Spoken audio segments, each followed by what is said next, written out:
Jake ജിലൻഹോൾ പ്രധാന വേഷത്തിൽ വരുന്ന ആമസോൺ പ്രൈമിന്റെ ഏറ്റവും പുതിയ ആക്ഷൻ പടമാണ് റോഡ് ഹൗസ്. 89-ൽ ഇറങ്ങിയ ഇതേ പേരുള്ള സിനിമയുടെ ഒരു റീമേക്കാണിത്. ഒറ്റ സെന്റൻസിൽ പറഞ്ഞാൽ ഒരു ബിഗ് ബഡ്ജറ്റ് മോശം തെലുങ്ക് ആക്ഷൻ പടം അല്ലെങ്കിൽ ഒരു 2010 ശേഷമുള്ള ഒരു സൽമാൻ ഖാന്റെ ഒരു പടം കാണുന്ന ഒരു എഫക്റ്റാണ് ഈ സിനിമ കാണുമ്പോൾ എനിക്ക് കിട്ടിയത്. ഈ പൊട്ടിന് തേങ്ങ ഇടുന്ന പോലെ സ്ലോ മോഷൻ ഇല്ലാന്ന് മാത്രം. ഈ സിനിമയിൽ ജേക്ക് ജിലൻഹോളിന്റെ തല വെട്ടി മാറ്റിയിട്ട് സൽമാൻ ഖാന്റെ തല വെച്ചാലും കഥയിൽ സെയിം ഇമ്പാക്റ്റ് തന്നെ ആയിരിക്കും വരുന്നത്. ഇനിയിപ്പം ബോളിവുഡ് റീമേക്ക് വന്നാലും ഒരു കുഴപ്പമില്ല.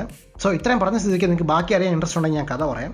ജേക്ക് ജിലൻഹോളിന്റെ കഥാപാത്രമായ എൽവുഡ് ഡാൾട്ടൺ ഒരു MMA ഫൈറ്റർ ആയിരുന്നു. പക്ഷേ ഒരിക്കൽ ഒരു പ്രത്യേക കാരണം കൊണ്ട് പുള്ളിക്ക് ആ ഒരു കരിയർ വിടേണ്ടി വന്നു. എന്നിട്ട് ഈ അണ്ടർഗ്രൗണ്ട് ലോക്കൽ ഫൈറ്റ് ക്ലബിലൊക്കെ പങ്കെടുക്കുമായിരുന്നു.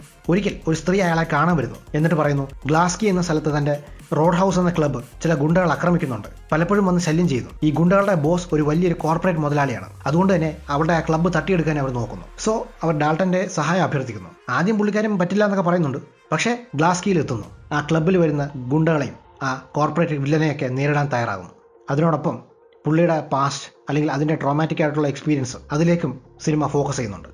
സിനിമയുടെ ഏറ്റവും വലിയ പ്ലസ് പോയിന്റ് ജേക്ക് ജിലൻഹോൾ തന്നെയാണ്. ഈ ജേക്ക് ജിലൻഹോൾ ഭയങ്കര സെലക്റ്റീവായിട്ട് നല്ല പെർഫോമൻസ് ഓറിയന്റഡ് ആയിട്ടുള്ള സിനിമകളൊക്കെ ചെയ്യുന്നൊരു മനുഷ്യനാണ്. പക്ഷേ പുള്ളി എങ്ങനെയാണ് ഈ സിനിമയിൽ വന്നു പെട്ടതെന്ന് ഇപ്പോഴും എനിക്ക് മനസ്സിലായിട്ടില്ല. ഈ സിനിമയെ ക്യാരി ചെയ്യുന്നത് തന്നെ ജേക്കാണ്. നല്ലപോലെ ഫിസിക്കലി എഫേർട്ട് ഇട്ടിട്ടുമുണ്ട്. മാത്രമല്ല ഇതിലെ ഫ്ലാഷ് ബാക്കിൽ വരുന്ന MMA സീൻസ് ഒക്കെ ഒറിജിനലായിട്ട് അവർ ഷൂട്ട് ചെയ്തതാണ്. സോ ആ രീതിയിൽ നമ്മളെ ഈ സിനിമ കാണാൻ ഏതെങ്കിലും തരത്തിൽ നമ്മളെ പിടിച്ചിരുത്തുന്നുണ്ടെങ്കിൽ ആ ഒരു ഫാക്ടർ പുള്ളി തന്നെയാണ്.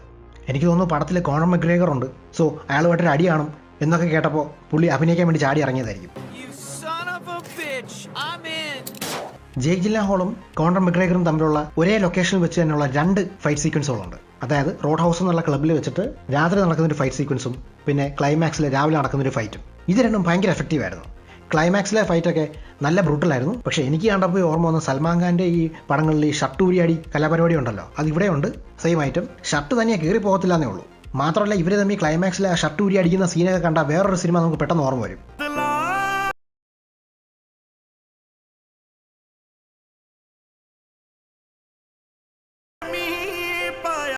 ഈ ഫൈറ്റ് സീക്വൻസിന് ഒരു പ്ലസ് പോയിന്റും ഉണ്ട്, നെഗറ്റീവ് പോയിന്റും ഉണ്ട്. നെഗറ്റീവ് പോയിന്റിലേക്ക് ഞാൻ കുറച്ച് കഴിഞ്ഞ് വരാം. 89-ൽ ഇറങ്ങിയ റോഡ് ഹൗസിന്റെ അതേ ഒരു ഇമ്പാക്റ്റ് കിട്ടാൻ വേണ്ടിയായിരിക്കും ആ ഒരു വൈബ് തന്നെയാണ് ഇവിടെ അവർ പിടിച്ചിരിക്കുന്നത്. ഈ ഓവർ ദ ടോപ്പ് ആയിട്ടുള്ള ആക്ഷൻ സീൻസ് ഒക്കെയാണ്. അതേ രീതിയിലുള്ള സൗണ്ട് ട്രാക്കുമാണ്. ഈ സൗണ്ട് ട്രാക്കിനോടൊപ്പം പോകുന്ന ഒരു ആക്ഷൻ സീൻസ് ഒക്കെയാണ്. സോ അതിന്റെ പ്ലേസ്മെന്റ് ഒക്കെ നല്ലതായിരുന്നു. That's it. ഇത്രയേ ഉള്ളൂ പോസിറ്റീവായിട്ട് എനിക്ക് പറയാം ഈ ഫിലിമിൽ. ഇനി നെഗറ്റീവിലേക്ക് വരാം. വെറും ദുരന്തം വില്ലന്മാർ, ഭയങ്കര ക്ലീഷയായിട്ടുള്ള വില്ലന്മാരാണ് ഇവിടെ. അതിൽ തന്നെ മെയിൻ വില്ലനായിട്ട് വരുന്ന കോണർ മക്ഗ്രേഗറിന്റെ ഒരു പെർഫോമൻസ് ഒക്കെ പ്രത്യേകം എടുത്ത് പറയണം. അത്രയ്ക്ക് മോശമായിരുന്നു.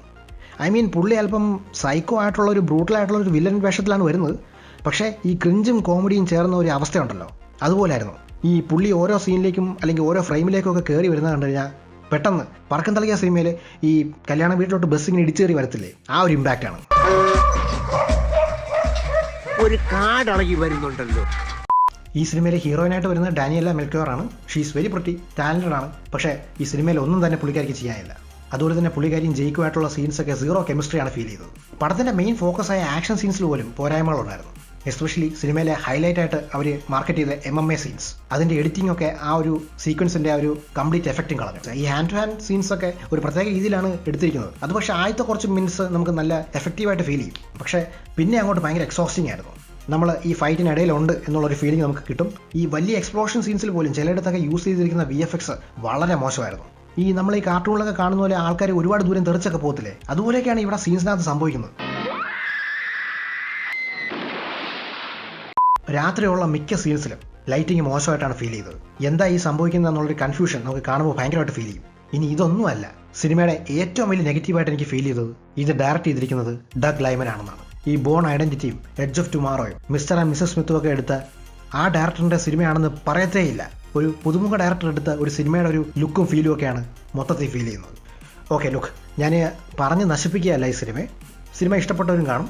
പക്ഷേ ഇവിടെ എന്നെ കൺഫ്യൂസ് ചെയ്തൊരു കാര്യം, ക്രിട്ടിക് സ്കോറും എബോവ് ആവറേജ് റിവ്യൂസ് ആണ് കൊടുത്തിരിക്കുന്നത്.